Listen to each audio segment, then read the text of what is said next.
Okay, it is 4 o'clock and I know people are going to continue filtering in, but we'll go ahead and get started since we don't have too long.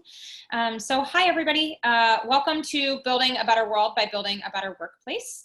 We are really excited to have this conversation with you all because how we go about doing our work matters just as much as what we do. My name is Robyn Swirling and I'm going to be moderating today.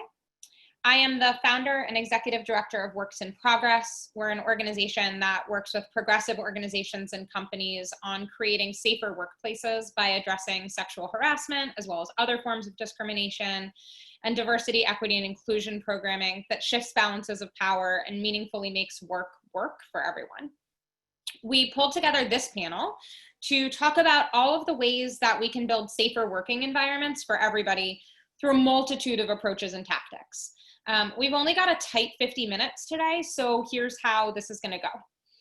I'm going to facilitate a conversation among our panelists for a little while, and in the meantime, I'm going to ask for you to put your questions into the Q&A. Please note that is not the chat function, that is the Q&A function, which is separate, which is at the bottom of your screen. The chat can get cluttered with other thoughts and exchanges. It's a bit harder for us to monitor, so please put your questions in the Q&A. And we have our Netroots volunteer room host who is keeping an eye on the chat in case you have any tech issues, and please feel free to use the chat to interact with other attendees.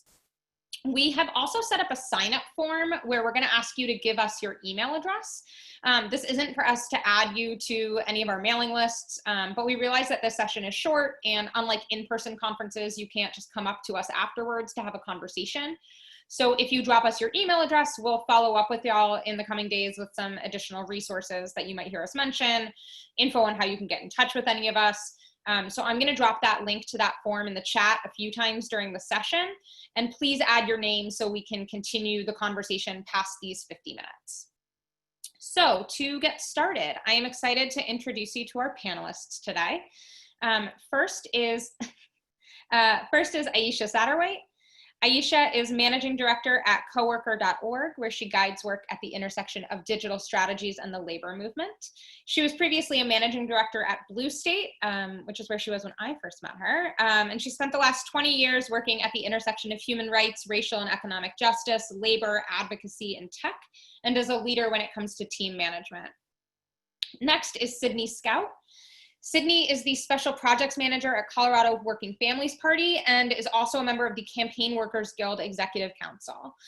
She's organized campaigns large and small across the country and has so much insight to share about unionizing within progressive organizations and campaigns. We also have Keshia Allen Horner, the Managing Director of Progress Now Colorado, where she leads their efforts to expand organizational capacity intentionally and thoughtfully. Prior to this role, Keshia spent 13 years in government auditing, and I know that I've really appreciated her perspective and expertise in every conversation that we've had about how to build safer working environments. And lastly, we have Cayden Mak. Cayden is the Executive Director of 18 Million Rising, where he's been an integral part of developing the organization's vision, voice, analysis, and playbook. And Cayden is also the chair of the advisory board of the Kairos Fellowship. So welcome to all of you, and thank you so much for being here. Cayden, I want to start with you. These are not ordinary times that we are living in. Between the pandemic affecting how and where we can work and this summer's uprisings after the murders of George Floyd and Breonna Taylor that have affected so many people's priorities and focuses, it's a bit of upheaval in our workplaces. A lot of that requires compassionate changes from organizational leadership to support employees, and some of it is an opportunity to rethink how we do things. Can you tell us what you've been doing at 18 Million Rising and in the other spaces where you organize in order to meet this moment and support staff throughout like the emotional and practical changes that we're seeing? Absolutely. Hi, everybody. Thanks for coming to the panel. It's funny, I'm actually on extended medical leave right now, but I was like, I still want to honor my commitment to Netroots and to come to this panel because I do think this conversation is really important. The reason I'm on medical leave, I'll talk about a little bit later, because it is also a part of this like larger question, Robyn, that you're asking about, like, how do we deal with these sort of, I think a lot of people in like digital campaigning think a lot about punctuated moments and what we make out of them, right? And like how we turn them into powerful campaign opportunities. But I think one thing that has been fairly new to us at 18 Million Rising is talking about what are the sort of secondary trauma effects of dealing with those punctuated moments. And then also, especially in the case of for our staff with COVID, what are perhaps some like primary trauma experiences that people are having with what's going on in the world?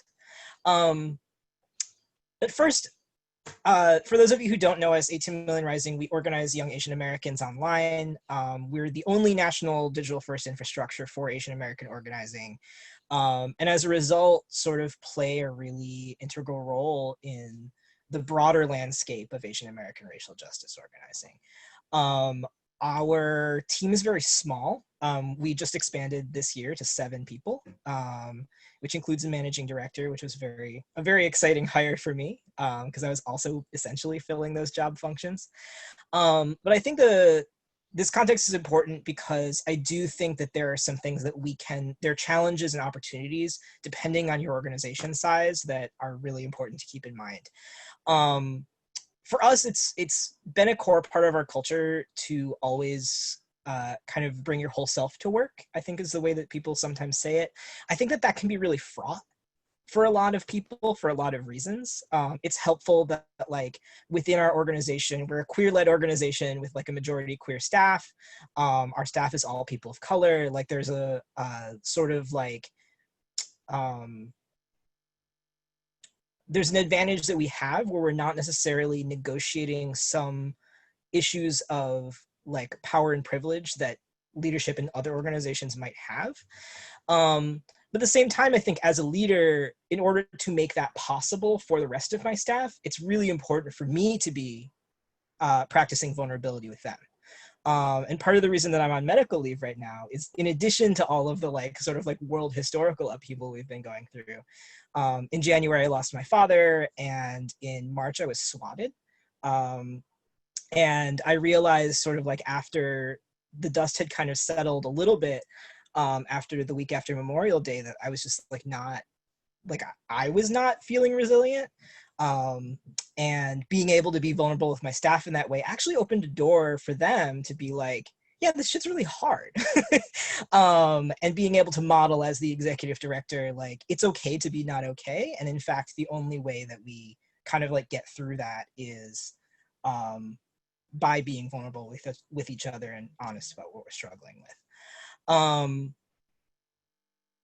There's obviously a boundary there where it's like, I don't share everything. I am their boss, right? Like I don't want to be emotionally dumping on them in a lot of ways, but at the same time, them knowing that I'm struggling too is really important, because we are dealing with things that are much larger and pretty overwhelming, right?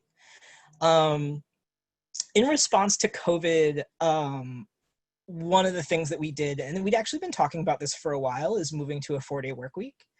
Part of this is, I think almost everybody will identify with this, that like just everything is harder right now. Like going to the grocery store is like suddenly like this like whole afternoon like task of like, I gotta make a giant list because I can only go once every 2 weeks or whatever your rule is. And although none of my staff are parents, a lot of us are at an age where we're starting to be caretakers for our parents. And so giving people the space in their week to like have a day where they decompress and maybe don't think about hard stuff, so they can have the rest of their time to like, you know, have the like half-day grocery store trip, spend some time talking with or being with their older parents, like whatever it might be, has really taken a huge burden off of the team. I will say the hard thing about going to a 4-day work week is modulating people's expectations of themselves. A lot of these changes that you want to make to take care of your folks also need to come with a change in expectations from you as a leader, and also for people of themselves, like how much work they can actually get done in a week. You're reducing your working time by 20%. So what is that going to mean for your output? And demanding the same amount of work from people with less time in the week is a formula for burnout. Like, do not.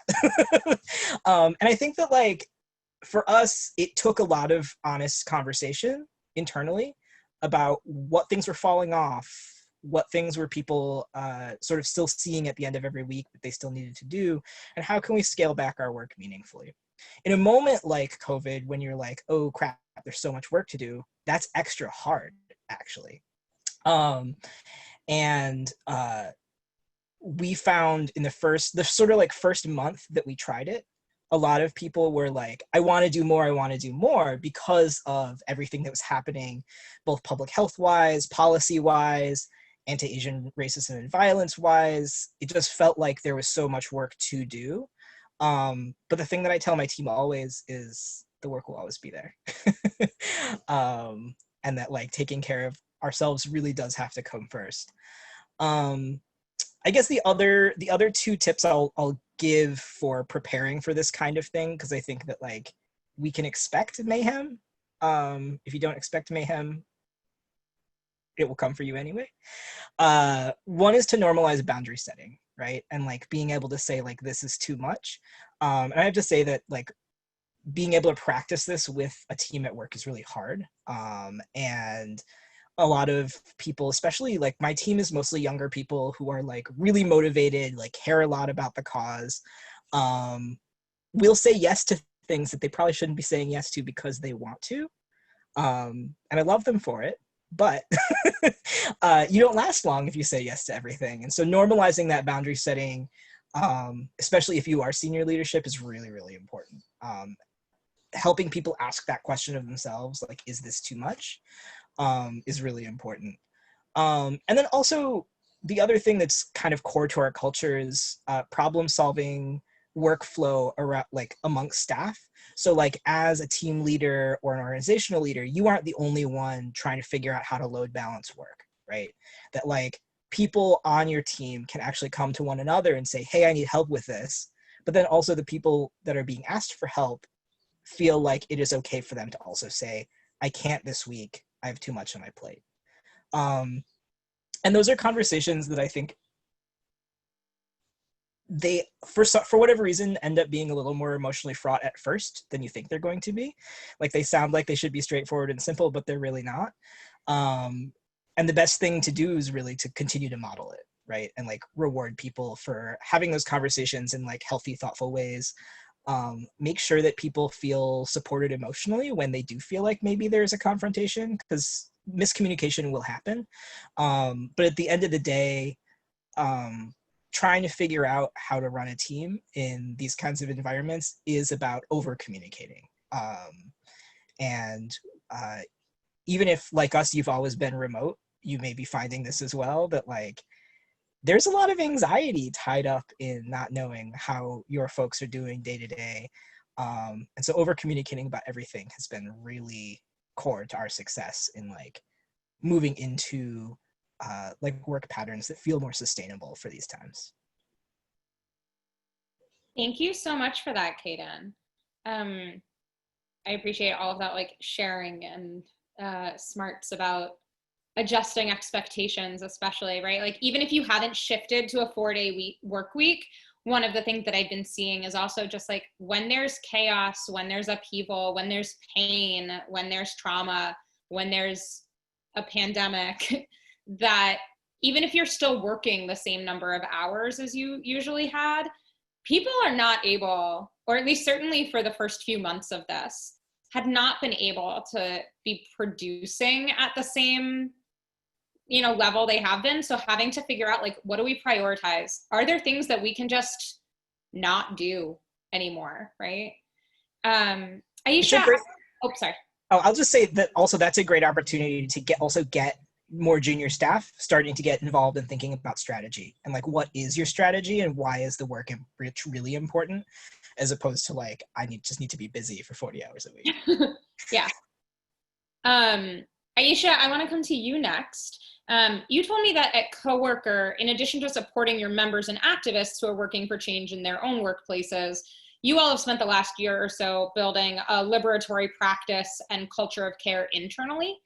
What does it look like for you all to dismantle the toxic habits and work styles and management practices and all of the not great ways of working that we all learn from all of the other places that we've worked over the course of your careers? And what have you been implementing in its place, and how is all of that going?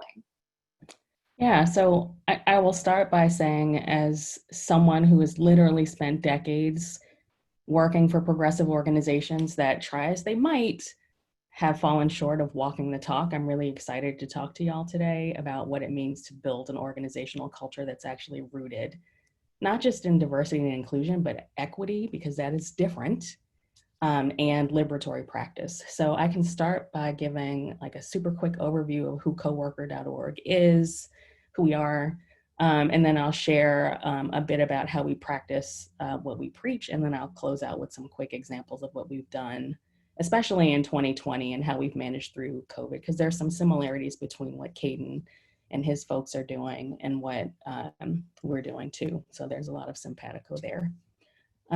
Coworker is an organization that sits at the intersection of workers' rights, advocacy, and tech. And we're deeply, deeply invested in building worker power and helping people win workplace campaigns.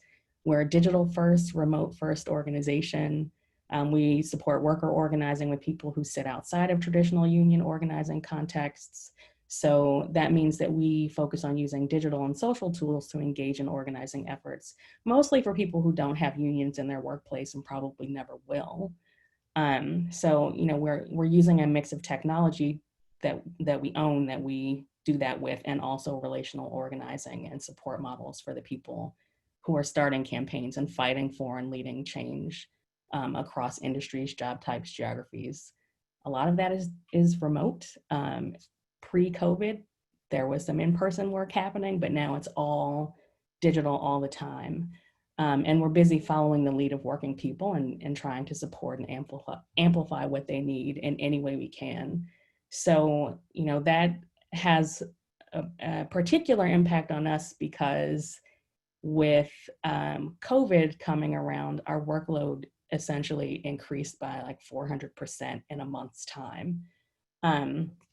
So I think, you know, the things that we've been able to do as a team in the 2 years that I've been with Coworker, as our team has grown, we're twice as big as we were when I started. The things that we've put in place over that time have positioned us to kind of meet this moment and then kind of take another look at how we've met the moment and what we need to do to prepare for the second wave. So, you know, we've been really intentional about building out a team and establishing a team culture that's rooted in, like I said, rooted in equity and liberatory practice, but also rooted in autonomy and a culture of care within the organization. So, you know, when you say that to people, they're usually like, what does that mean? And for us, it means that we're dismantling all the toxic habits and approaches and work styles and management practice of everywhere else we've worked.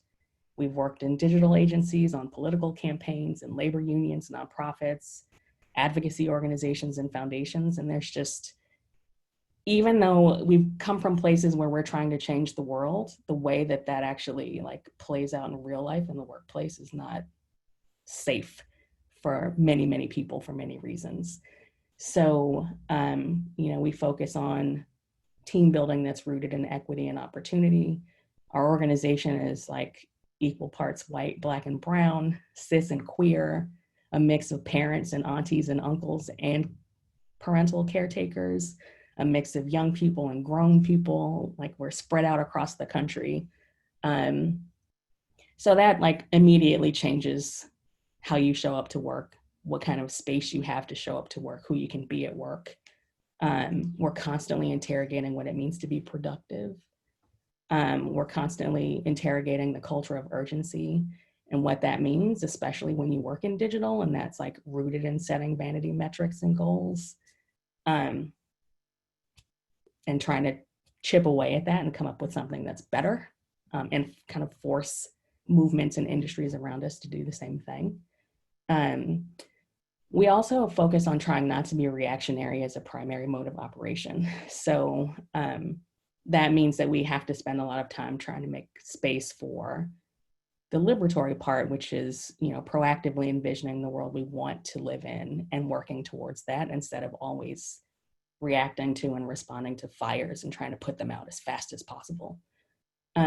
We also staff our operations and logistics and facilitation work, so that burden doesn't sit on the staff. We actually have people who are qualified to do those things for us, whether it's full-time staff or like a rotating list of really awesome consultants that we partner with to help manage those pieces of work, because those are things and professions that people do really well. And for us to try to cram that in is like not healthy and doesn't work. And much like Cayden's 4-day work week, we instituted what we call Do You Fridays.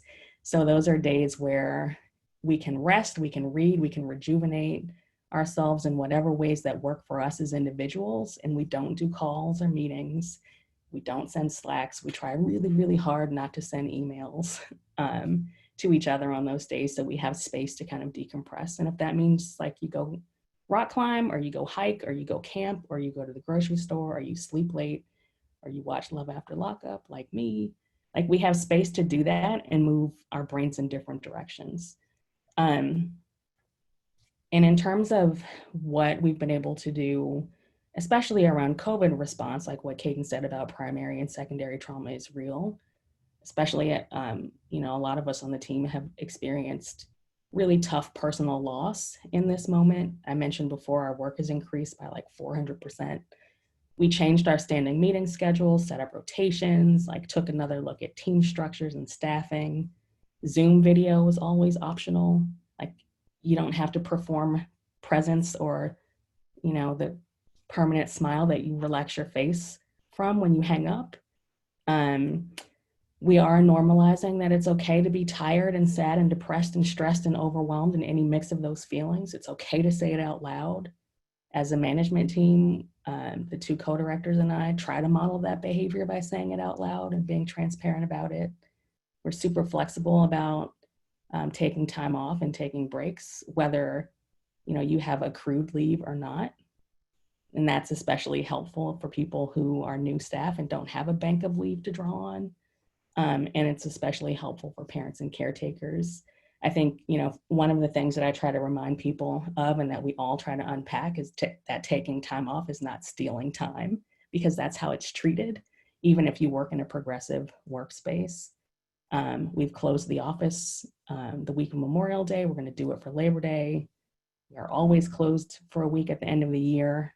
And in terms of kind of health and wellness and healing, we have just finished facilitating our first 3-month cycle of a team-wide meditation practice, and we're going to start our second cycle after Labor Day.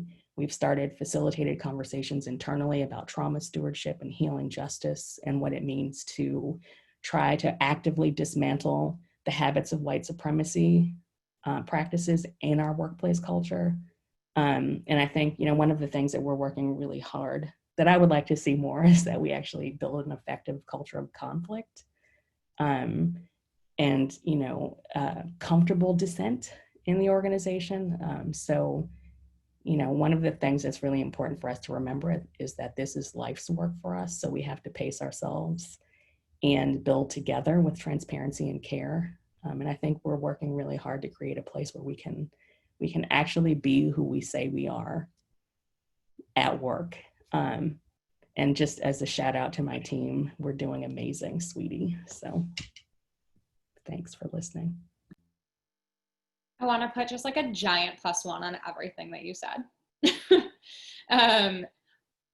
Especially, and not because this is like a self-interested thing, although this is like the space I work in, but especially like having people whose job it is to do the operations part of things so that it doesn't fall on the rest of staff is so huge. Because yeah, like there are people who've built expertise around it, and it tends to just kind of like fall to the side for other people's staffing priorities when it gets integrated into like the rest of people's job responsibilities. It's not like what people want to be doing a lot of the time. And so I think it's so huge to have people who are dedicated to the well-being of all of the people on staff, right? Whether that's consultants or that's somebody like on your staff. Yeah. So thank you. it struck me in listening to you that this is an intentional leadership choice, right? Like making these spaces, and same with Cayden, right? Like making these spaces, putting these things into practice. That is a choice that leadership is making at Coworker and at 18 Million Rising, but we know that not every organization's leadership is going to voluntarily start changing things up this way. And we have seen, as a result, I think, such a boom in unionization in the last few years in progressive organizations, in some of our electoral campaigns. You see it across media companies so much now, because workers have realized that even though we work for values-driven companies or campaigns where theoretically we all want the same things, like what Aisha was saying, management is still management a lot of the time.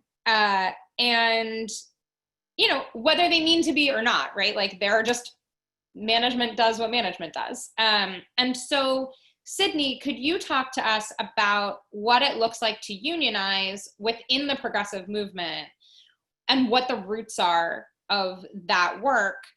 What's going well with the Campaign Workers Guild's organizing drives and what kinds of things you all are seeing? And what are the obstacles that the folks that you are organizing with are still facing? Yeah, thank you so much for that great question, and to all the speakers before. This has been incredible, and I'm learning so much and just like nodding so hard at everything you say. But yeah, so the Campaign Workers Guild, for folks who aren't familiar with us, we were founded in 2017 by a bunch of organizers across the country, many of them coming off of campaigns in the 2016 election. And we were really founded to address, I think a lot of the things that we've all talked about earlier in this conversation. The campaign worker space and like the campaign industry is not built for longevity. And I think many of us, myself included, I come from political organizing, more local political organizing work, and pretty much after every campaign that I worked on or ran was like, all right, this is my last one. I'm so tired, I can't do this, and here I am like 6 years later, still doing political organizing work, but it's been very much because of the community I've been able to find of like-minded folks who know that it just can't go on in the way that so many of us were taught to recognize as normal. And the like unhealthy cycles that we are just told are the way things are and are unchangeable, we've been able to find actually are quite changeable. And I think from my addition to this conversation and CWG's addition is really sort of looking at this from the opposite perspective that's been shared so far, is how can workers take power in their workplace to say, we're going to be the ones calling the shots and we're going to be the ones demanding better in our workplaces. And I think beyond just improving conditions, that actually improves the culture of a lack of agency that so many of us have been taught is just the way things are until you become a boss. But that's not actually true. And that's, due to, and we're able to even have that conversation, right, because of the organizing that precedes us, precedes my life and like generations and generations of workers who took serious risks, who got killed and, run out of the country in order to do this, and particularly Black workers who weren't actually accepted into the labor movement and had to organize through other vehicles, and Latinx workers with farm workers, right, who still face opposition from other sectors of the labor industry when they're trying to organize and bargain really strong contracts. And so it's a really complicated space that we operate in, right? Because so many of us have had experiences working for progressive candidates, progressive organizations who actually are so good at talking about values-driven work, at talking about what it means to be progressive. But then when you look behind the curtain, when you're under the surface, you realize that they're just not practicing what they preach, right? And that's a really, I think, hard moment in the life of an organizer that almost everyone I've ever worked with has had to go through, right? You are like fresh out of school or whatever, going on your first campaign and just think you're gonna change the world, and then have some like really hard lessons about what that actually looks like in practice and how you're treated. And so at CWG, we've organized just dozens of campaigns. We represent permanent workplaces as well. We actually have a really exciting drive that we just went public with yesterday with Act Blue workers, many of whom are at Netroots today. And so, yeah, I want to applaud them. That's been a really long organizing effort with a lot of staff in multiple places. And so, yeah, there's a lot of work to be done still in our movement. I think the education and like the bargaining that needs to happen to get in alignment what we say at our organizations and what we actually do, like intent versus impact, and how we actually get to a place where those are in agreement with each other. And there's also, I think it's been really interesting to see this conversation elevate so quickly. You know, this past presidential cycle was really the first one where every major candidate had a union campaign, and obviously not all of them were unionized with CWG, but I personally think that we've injected a lot into this conversation to make this the norm and the expectation that if you're a progressive candidate, your workers need to be union. And I think the next level after this question, or like after this conversation, that we need to dig into as a movement is, what does it actually mean to be a unionized workplace and a unionized campaign? And in this industry, many of us have gone our whole careers without ever being represented by a union. And so I think that there's a lot of education to be done on the management side of what that means as well, and how to actually support your unionized staff. And there's a lot of work on the side of the workers too, to know what it means to actually like participate in a union. What does solidarity look like? How do we move from a place of competing with your coworkers and peers to collaborating with them and building power together, so that we're all, you know, all boats are rising? And yeah, one piece too that's been really interesting for me and has been surprising in this work is the nuance of like an authentically organized workplace, right? Because I think it does actually a lot of harm in our movement when workplaces are unionized, and it's just, sorry, that's my cat, Vale. When workplaces are unionized and it's viewed as more of a rubber stamp, right? And we've seen, I think I've had like sort of moments that have been devastating where workplaces are unionized. It's a really quick turnaround. The workers aren't actually meaningfully engaged, and the contract ends up being something that just sort of upholds what the workplace was already doing before, right? But they like checked the box and now can say in like a more branding capacity, yes, we're a union shop, when in reality, it's not actually leveling the playing field for workers. It's not empowering folks. People aren't walking away from that experience saying, wow, I know how to bargain a contract now, or like, I know what I'm like super excited to be paying dues. Or I feel like I can have a difficult conversation with my boss, with my union rep present, right? And like, that's actually something that was sort of the style of organizing back in like the 1930s with railroad companies, right? Where there would be company unions that come in and aren't actually fighting on behalf of the workers. And I'm not like calling anyone out here, but I do think there is some deep work we have to do in the labor movement and in the progressive movement space to say, no, it's not just, are you unionized? It's actually more about like the values and material conditions that come along with that. That's important. It's not just a box to check or, you know, something to put on your website. It's actually about power. Thank you so much, Sydney.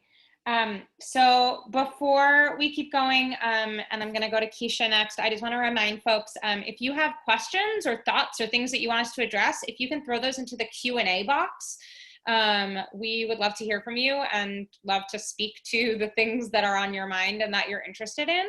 And then also just for those of you who haven't heard me say it yet or haven't seen in the chat, we set up a Google form so that you can give us your email address and we can follow up with some resources and everyone's contact info and things like that after the panel, since we know you can't just come up and talk to us afterwards like we would if we were all actually in Denver together. So I am going to throw that link in the chat one more time. Put your email address here. So that is in the chat. And so from there, I am going to go to you, Keshia. So Keshia, you and I met when I was working with Progress Now Colorado on y'all's anti-harassment, sexual harassment and anti-discrimination policies, and doing training on sexual harassment for the staff just after you started working there, actually. And something that we've talked about at length is the importance of moving beyond just like the legal parameters to build a workplace culture that's not just based on legal minimums for compliance, but that really goes deeper. Can you talk to us about how and why you prioritize workplace culture and the tools that you rely on for that? Yeah, so thank you very much for having me participate as a part of the panel. I feel like a lot of my remarks are going to be a lot of yes ands. So I will probably be very brief because I don't want to duplicate anything that my new friends have stated. But the big deal for us, and I really liked Aisha's frame of being intentional as opposed to non-reactionary when it comes to establishing and building a workplace culture. I also wanted to kind of pivot off of something you said also, Robyn, earlier about management being management. I think that there is a key distinction between management and leadership, right? And it's really leaders, no matter what your position on the org chart is, that really drives culture. So I kind of want to center the discussion in leadership and what that looked like for our organization. So our organization has undergone, for those of you that don't know, I work for Progress Now Colorado. We are essentially an organization that connects progressive ideas, real people, and their government through the development of free or low-cost content, vis-a-vis videos, digital marketing. We provide communication support to our progressive organization partners, and as well as grassroots outreach and support as well. And so I joined the organization in October of 2019 after a particularly painful period in our organization where some things happened within that space that really did some deep harm to the organizational culture, and in some instances sort of compromised trust between the team, leadership, and the entire apparatus.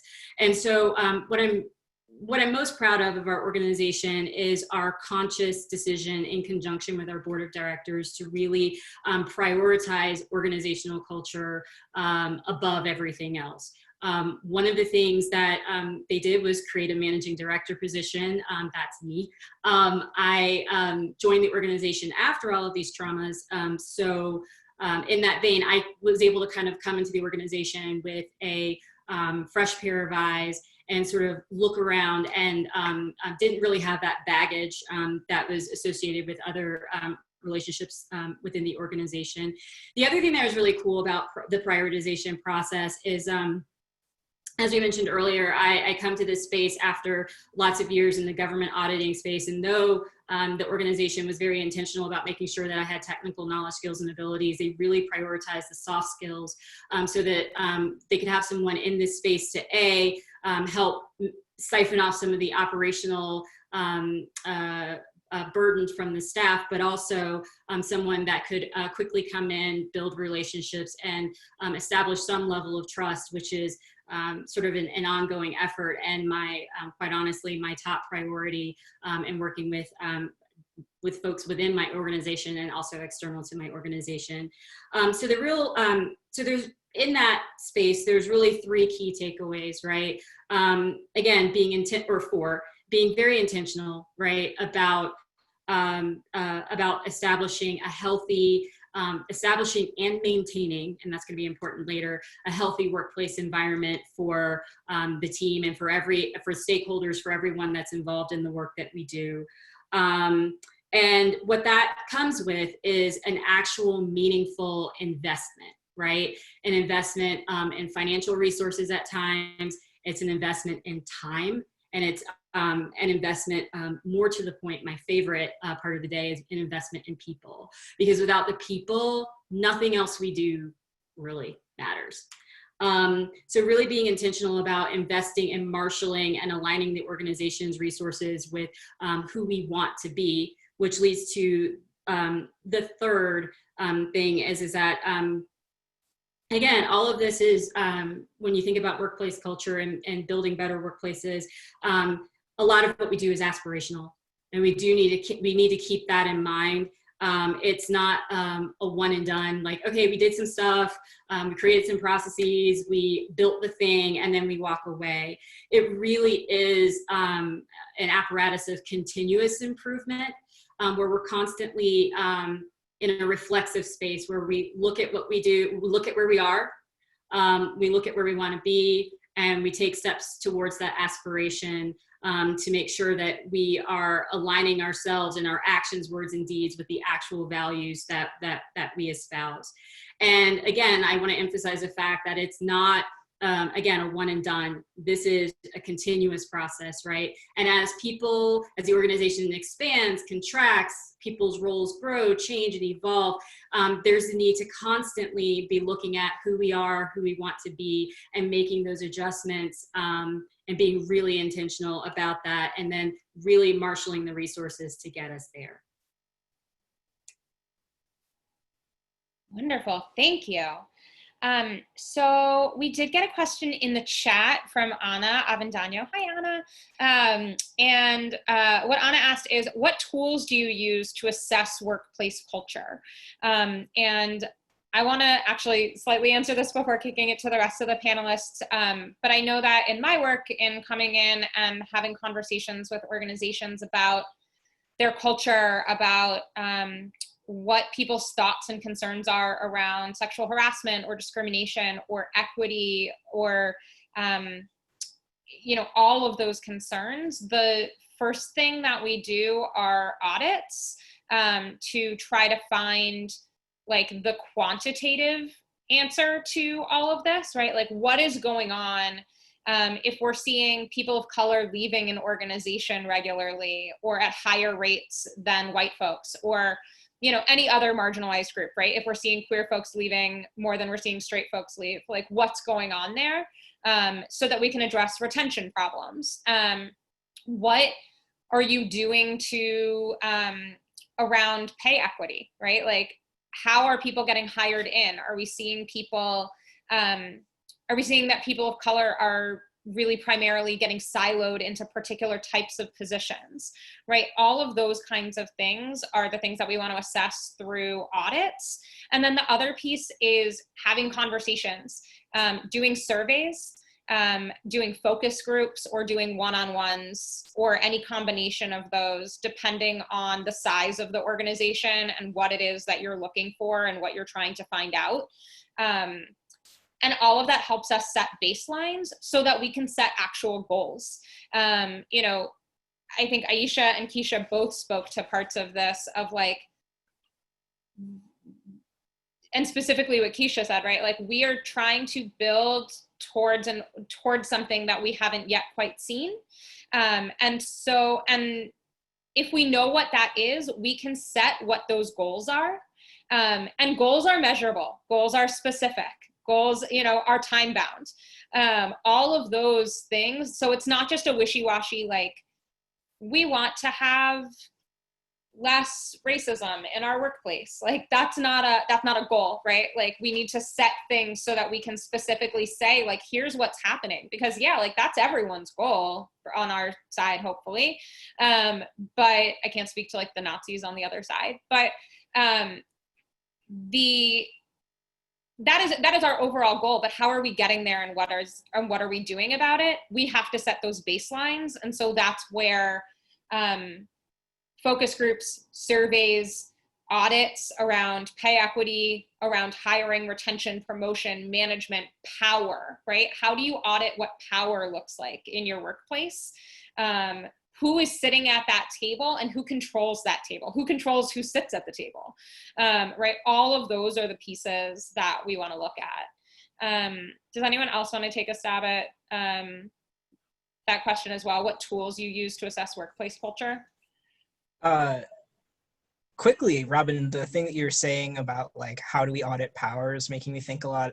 I wrote down what Aisha said about culture of conflict, because I think that's something that I think a lot of us have to work on in general. But one of the things that we found internally is that like building that culture requires a lot of healing work, actually. And especially for people of color and folks from immigrant families, there's a lot of like, we avoid conflict because we don't want to rock the boat, because our parents have taught us that like that is how we get ahead. And so especially doing it at work is super triggering, right? Like it opens up this box of like childhood trauma that like, as a boss, I was like, cool, I didn't know that we were going to go here, but here we are. And at the same time, I think that like that there's something there. Like I'm like, there's not like a thing that I can tell you that you can measure about that, right?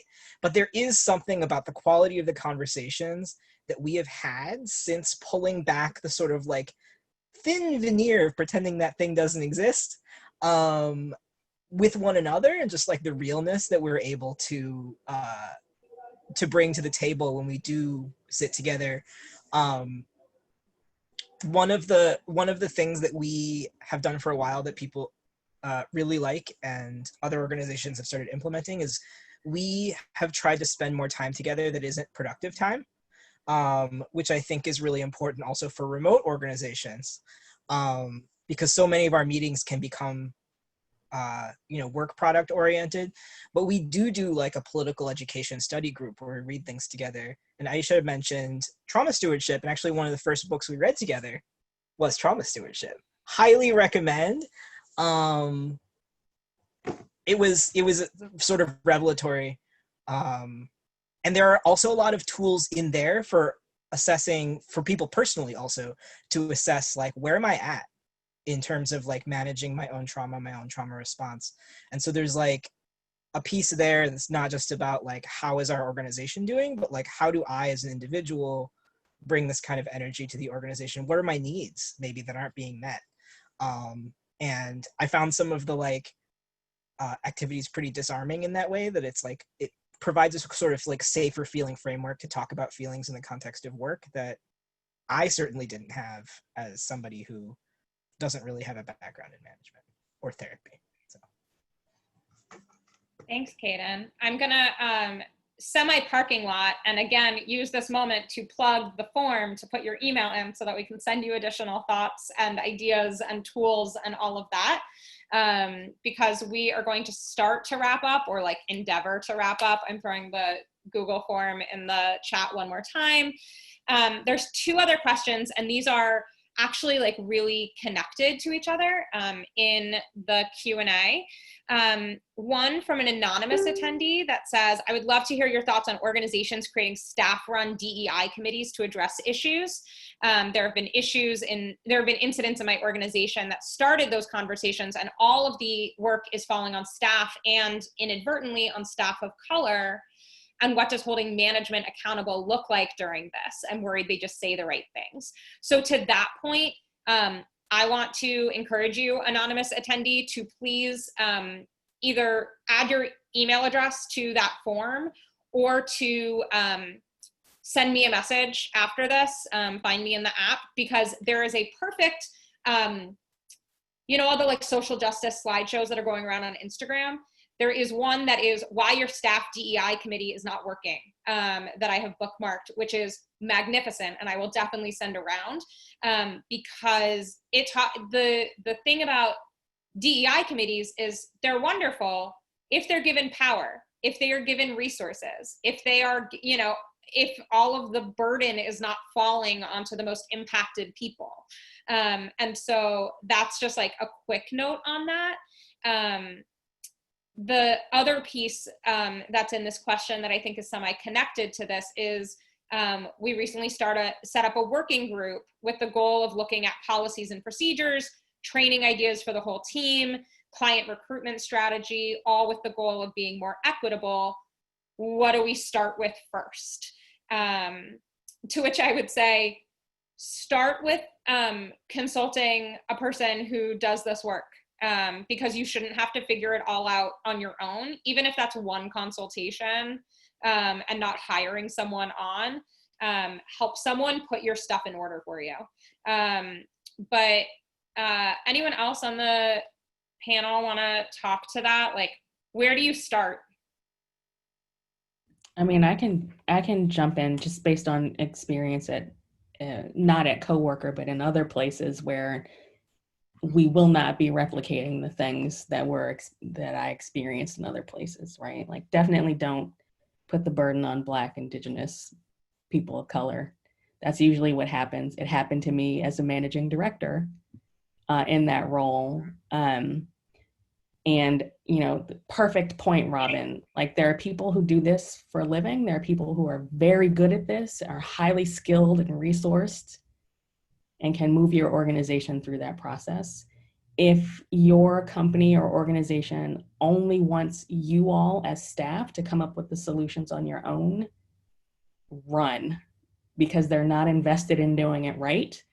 They're not invested in hiring external expertise who will tell them things that they don't want to hear and will make them uncomfortable. They're not invested in putting money into it, and they just want more free labor, emotional labor from y'all. So don't do that.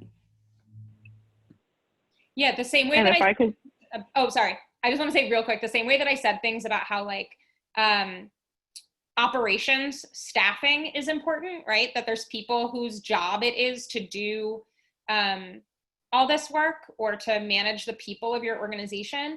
If you are on a DEI committee, if you are being put in charge of doing the work of DEI or making sort of HR recommendations, that's now your job that you should be getting paid for.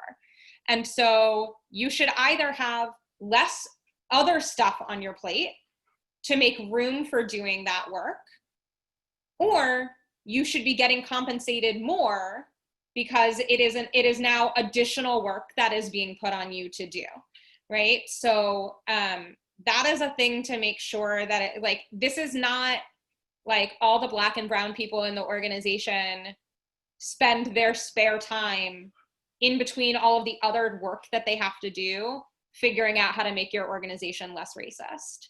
Like, step one to making your organization less racist, not putting the burden of unpaid labor to fix this on all the Black and brown people in your organization.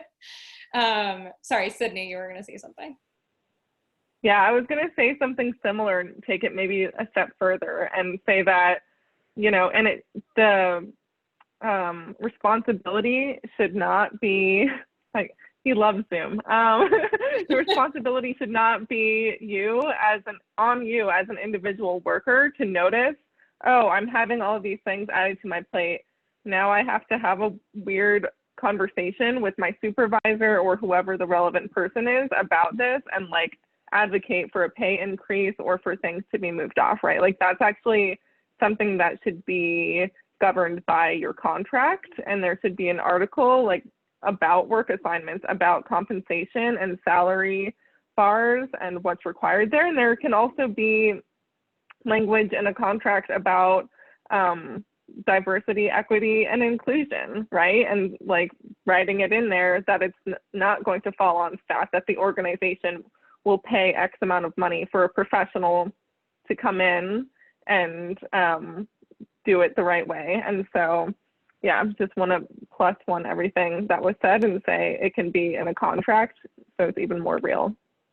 Absolutely. The question that I had jotted down to actually ask if we hadn't gotten folks in the Q&A was going to be, Sydney, what concrete things should people be asking for in their contracts and in their workplace? So you answered it. at least in part, and that's perfect. The Zoom is going to shut off in 4 minutes. So there's one last question that I want to throw in before we jump off, which was Elisa asking about Zoom fatigue in unstructured work, non-work time.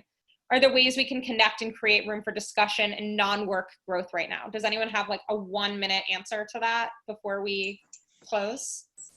I have a spicy example that our managing director did actually right before my leave started, which is she had us do this activity that was, God, I forget what she called it, but basically she had us like draw self-portraits like separately and then share them on Zoom. So it was like we spent the majority of the hour we spent together like listening to music and drawing pictures and self-reflecting and things that are not just I'm gonna like look at, you know, the half dozen faces I look at all the time and talk at them, but rather like actually like bring in some other like senses and then use Zoom merely as the medium to share things. I actually think is a really good opportunity to like get deeper with people and maybe like bring out some vulnerabilities. And I think one of the problems with Zoom fatigue too is that it doesn't make a lot of space for other ways of knowing, right? And that like there are things that you can do easily that like everybody has like 2 different colors of pens and some paper at their house. Like you could draw a picture, you know?